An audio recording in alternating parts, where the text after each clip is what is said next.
Imaginez un instant, être aux commandes d'un avion, fendant les nuages à des centaines de kilomètres à l'heure. C'est un sentiment de liberté totale, n'est-ce pas? Et pourtant, au cœur même de ce cockpit, un danger invisible et silencieux guette chaque pilote. Un danger qui ne vient pas de la machine, non, il vient de l'intérieur.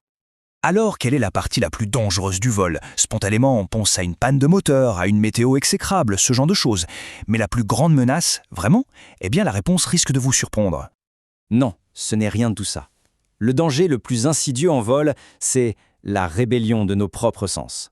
C'est une véritable bataille interne où l'instinct, ce qui devrait nous sauver, devient notre pire ennemi. Ce phénomène, il a un nom, bien sûr, c'est la désorientation spatiale. En gros, c'est le moment critique où un pilote ne sait tout simplement plus où est le haut, où est le bas, ni dans quelle direction son avion avance vraiment. C'est une perte de repère totale. Et attention, ce n'est pas anecdotique, hein. Les chiffres, ils sont assez frappants. On estime qu'entre 15 et 20%, oui jusqu'à un cinquième, des accidents d'aviation militaire qui se terminent par une collision avec le sol sont liés, d'une manière ou d'une autre, à la désorientation spatiale. C'est donc un problème vraiment, vraiment sérieux. Mais alors, comment est-ce possible? Comment nos sens peuvent-ils nous trahir à ce point? Eh bien, la raison est finalement assez simple. Notre corps, nos sens, ils ont été conçus pour la terre ferme. Dans le ciel, ils sont complètement dépassés par la physique du vol. Ils nous mentent, tout simplement. Pensez-y, au sol, c'est simple, non? La gravité est là, constante, fiable. Elle nous dit où elle bat. Mais une fois en l'air, là c'est une toute autre histoire. Le corps du pilote se prend un véritable cocktail de forces. L'accélération, la force centrifuge, tout ça se mélange à la gravité. Et le cerveau, au milieu de ce chaos de signaux, il est complètement paumé. Il ne sait plus qui croire. Alors, qui sont les coupables? Il y en a principalement deux. D'abord, le système visuel, nos yeux. La nuit, c'est un piège classique. Un pilote peut confondre les lumières d'une ville avec les étoiles et se croire à l'envers. Mais le plus sournois, le vrai traître, c'est le système vestibulaire. Vous savez, ces petits capteurs dans notre oreille interne qui gèrent notre équilibre. Eux, en vol, ils perdent complètement le nord. Et quand ces systèmes nous lâchent, ça crée des illusions. Des illusions d'une puissance incroyable et potentiellement mortelle. On va en voir 3 parmi les plus redoutables. La première, c'est un grand classique, malheureusement. Elle porte un nom qui fait froid dans le dos, la spirale engagée, parfois aussi appelée la spirale du cimetière. Alors comment ça marche ce truc? Tout se passe, encore une fois, dans l'oreille interne. Imaginez, l'avion est dans un virage long et constant. Au bout d'un moment, le liquide dans les canaux de l'oreille se stabilise, il arrête de bouger. Résultat, la sensation de tourner, elle disparaît complètement. Le corps du pilote lui hurle « on vole tout droit », alors que l'avion, lui, est toujours en train de tourner. Et c'est là, précisément, que le piège se referme. Le pilote ne sent plus le virage, mais il voit sur son altimètre qu'il perd de l'altitude. Son réflexe naturel, tirer sur le manche pour remonter. Sauf que, en faisant ça, il ne fait que resserrer le virage. Et plus il resserre le virage, plus il descend vite. Il est enfermé dans une spirale mortelle, tout en étant absolument convaincu de faire exactement ce qu'il faut. C'est terrifiant. Allez, on passe à la deuxième illusion. Celle-ci, elle est liée à l'accélération. Et elle est super dangereuse, surtout la nuit ou quand la visibilité est mauvaise. Ok, imaginez la scène. Décollage, grosse accélération. Le pilote est écrasé dans son siège. Son oreille interne, elle, ne fait pas la différence entre cette poussée vers l'arrière et la gravité. Du coup, elle envoie un message au cerveau qui dit « Attention, on est en train de cabrer, le nez monte trop fort ». Le pilote ressent donc très très fort l'impression de monter.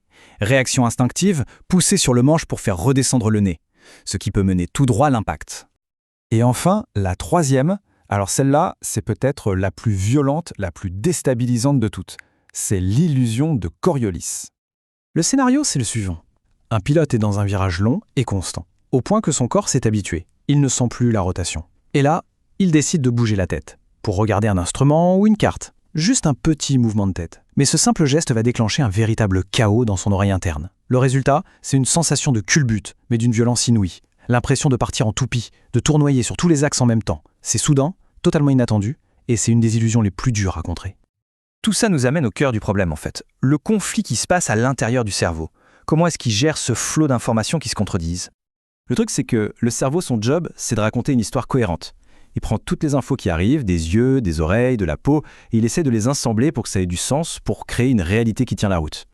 Mais alors, la grande question, c'est qu'est-ce qui se passe quand les deux informateurs principaux, la vue et l'oreille interne, lui racontent des histoires complètement différentes, quand l'un dit blanc et l'autre dit noir?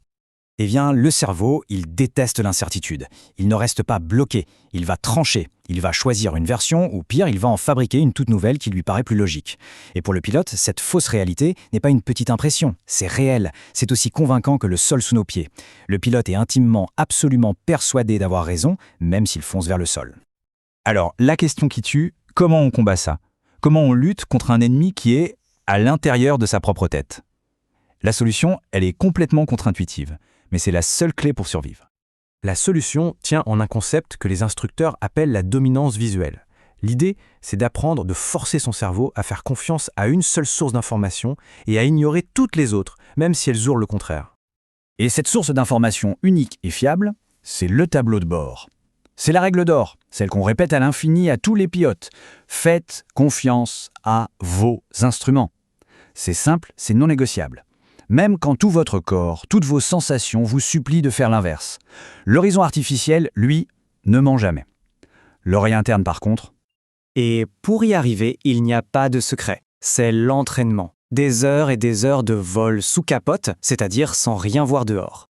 C'est là qu'on apprend la suppression vestibulaire, cet effort mental monumental qui consiste à ignorer ce que son corps ressent pour ne croire que les données froides et objectives affichées sur les écrans. Et ça nous laisse avec une question assez fascinante pour le futur. Aujourd'hui, la solution est d'apprendre aux pilotes à se déconnecter de ses sens. Mais est-ce que la technologie de demain pourrait faire l'exact inverse? On sait qu'il y a des recherches sur des systèmes qui pourraient envoyer des vibrations ou stimuler directement l'oreille interne. Alors, pourrait-on imaginer un jour corriger les sens du pilote en direct pour qu'il ressente la réalité du vol, pour que son corps, son plus grand ennemi dans ces situations, devienne enfin son meilleur allié? C'est une piste à suivre.